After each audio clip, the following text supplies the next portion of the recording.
नमस्कार, मी सुचिता कुलकर्णी. आपण पाहत आहात जागतिक न्यूज चॅनल. पाहुयात आताची ठळक बातमी. भाजपचे महाविजय अधिवेशन 2025 शिर्डी येथे मोठ्या उत्साहात संपन्न. दिनांक 12/1/2025 रोजी भारतीय जनता पार्टीचे महाविजय अधिवेशन 2025 रोजी आयोजित केले असता या अधिवेशनात भारताचे गृहमंत्री अमित शहा यांचे शिर्डी पुण्यनगरीत मोठ्या उत्साहात स्वागत करण्यात आलं. अधिवेशनात केंद्रीय गृहमंत्री अमित शहा यांचा सत्कार जलसंपदा मंत्री राधाकृष्ण विखे पाटील समवेत मुख्यमंत्री देवेंद्रजी फडणवीस, प्रदेशाध्यक्ष चंद्रशेखर बावनकुळे व इतर मान्यवरांच्या हस्ते करण्यात आला. या ठिकाणी भारताचे गृहमंत्री अमित शहा यांनी मनोगत व्यक्त करताना सांगितलं की दगाबाजीचे राजकारण संपले, कुणीही विश्वासघात करू शकणार नाही असा अजिंक्य भारतीय जनता पक्ष आपल्याला तयार करायचा आहे आणि स्थानिक पातळीवरील निवडणुकांमध्ये आणखीन मोठा विजय प्राप्त करायचा आहे असे म्हणत केंद्रीय गृहमंत्री अमित शहा यांनी आज शिर्डी येथील भाजपच्या अधिवेशनात स्थानिक स्वराज्य संस्थांच्या निवडणुकीच्या भाजपच्या महाविजयामुळे 46 वर्षांनंतर प्रथमच भाजप प्रणित देवेंद्र फडणवीसांचे स्थिर सरकार आले आहे. या विजयामुळे इंडिया आघाडीचे मनोबल तुटले तसेच 1978 पासून खासदार शरदचंद्र पवार यांनी सुरू केलेले दगाबाजीचे राजकारण संपले. मुख्यमंत्री होण्यासाठी विचारधारा सोडणाऱ्या उद्धव ठाकरे यांना त्यांची जागा दाखवून दिली असे जोरदार टीकामरही त्यांनी जोडलं. सर्व आलेल्या भाजपाचे खासदार, आमदार, मंत्री, कार्यकर्ते सर्वांना महत्त्वाच्या सूचना देण्यात आल्या. आपले भाजप सरकार गल्लीपासून ते दिल्लीपर्यंत सर्व संस्थांमध्ये, नगरपालिकांमध्ये, ग्रामपंचायतीमध्ये आल्याशिवाय राहणार नाही.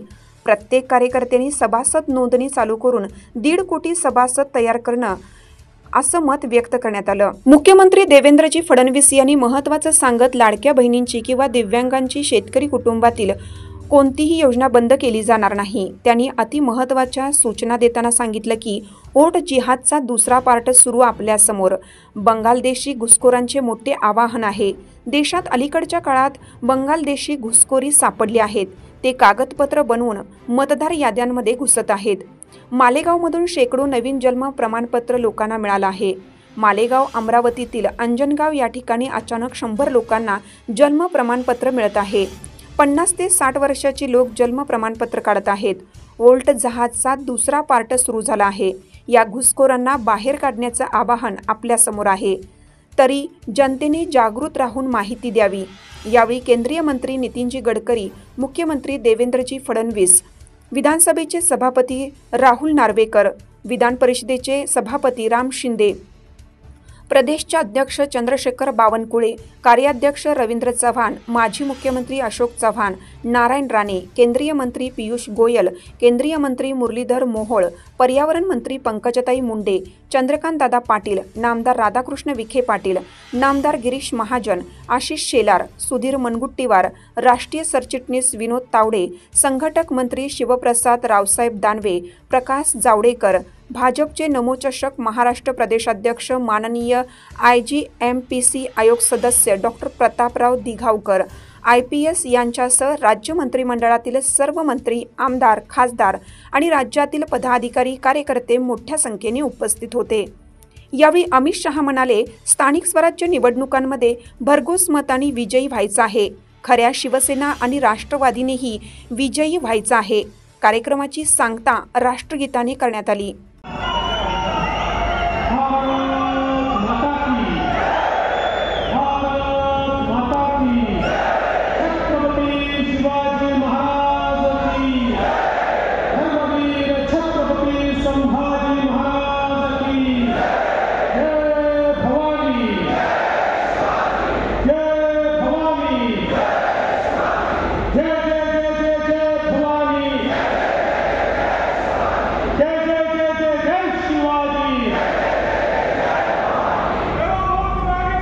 स्वराज्याचे संस्थापक छत्रपती शिवरायांना मानाचा मुजरा करतो. भारतीय राज्यघटनेचे शिल्पकार भारतरत्न डॉक्टर बाबासाहेब आंबेडकर यांना मानवंदना अर्पित करतो.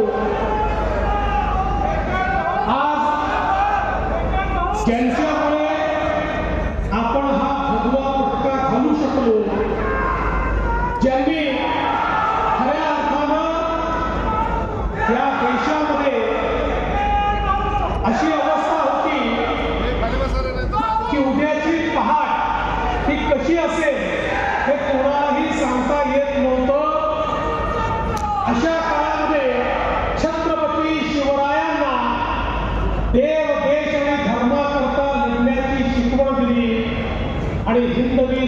समाजाची निर्मिती केली त्या राष्ट्रमाता राजमाता जिजाऊ माँसाहेब यांच्या चरणी नतमस्तक होतो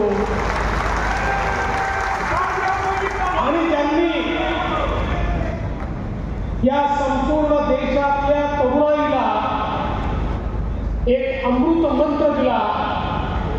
उत्तिष्ठ जागृत प्राप्त वरांनी बोधित म्हणजे उठा जागे व्हा आणि जोपर्यंत ध्येय प्राप्त होत नाही तोपर्यंत संघर्ष करा हा मंत्र देणारे स्वामी विवेकानंदजी यांच्याही पुण्य स्मृतीला त्यांच्या नमन करतो. आज या ठिकाणी आपल्या या महाविजयी अधिवेशनाची सांगता करण्याकरता समारोप करण्याकरता आपल्यामध्ये उपस्थित झालेले भारताचे कणखर आणि कर्मठ गृहमंत्री आणि ज्यांचा उल्लेख आधुनिक भारतातले चाणक्य म्हणून केला जातो ते आदरणीय अमितभाई शहा, आपले अध्यक्ष चंद्रशेखर बावनकुळेजी, माननीय शिवप्रकाशजी, माननीय विनोद तावडेजी, माननीय पियुष गोयलजी, माननीय रवींद्र चव्हाणजी, नारायणराव राणेजी, पंकजाताई मुंडे, अशोकराव चव्हाण, सुधीरभाऊ मुनगंटीवार, रावसाहेब पाटील नागवे, माननीय छत्रपती उदयनराजे भोसले, माननीय चंद्रकांत दादा पाटील, माननीय गिरीशजी महाजन, माननीय आशिषजी शेलार, माननीय राधाकृष्ण विखे पाटील, माननीय मुरलीधरजी मोहोळ, रक्षाताई खडसे, प्रवीणजी दरेकर, रामभाऊ शिंदे, राहुलजी नार्वेकर, माननीय प्रकाशजी जावडेकर, माननीय हंसराज भैया अहिर, सन्माननीय विक्रांत पाटील, माधवीताई नाईक, रणधीरजी सावरकर, विजयजी चौधरी, राजेशजी पांडे, संजयजी केळेकर या ठिकाणी उपस्थित आपले सर्व लोकप्रतिनिधी, अध्यक्ष, पदाधिकारी, सर्व प्रमुख महाराष्ट्राच्या कानाकोपऱ्यातून आलेल्या माझ्या कार्यकर्ता भगिनी आणि बंधूंनो, सर्वप्रथम महाराष्ट्रामध्ये जो महाविजय आपल्याला प्राप्त झाला त्याबद्दल आपल्या सर्वांना मी उभ्या उभ्या साष्टांग दंडवत करतो. कारण आपल्यामुळे हा महाविजय आपल्याला पाहायला मिळालेला आहे आणि आपल्या सर्वांच्या वतीने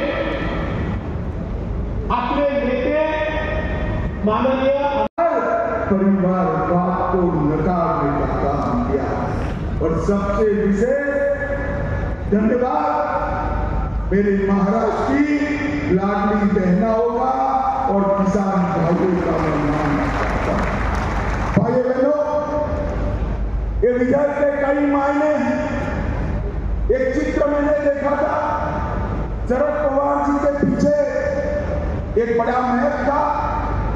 वहां north Maharashtra, Konkan, west Maharashtra, west Vidarbha, east Vidarbha, Marathwada और मुंबई, ये सभी क्षेत्र बताए और शरद पवार पत्रकारों को समझा रहे थे क्या क्या हुआ. अब मैं शरद पवार जी को समझाना चाहता हूं कि क्या क्या हुआ.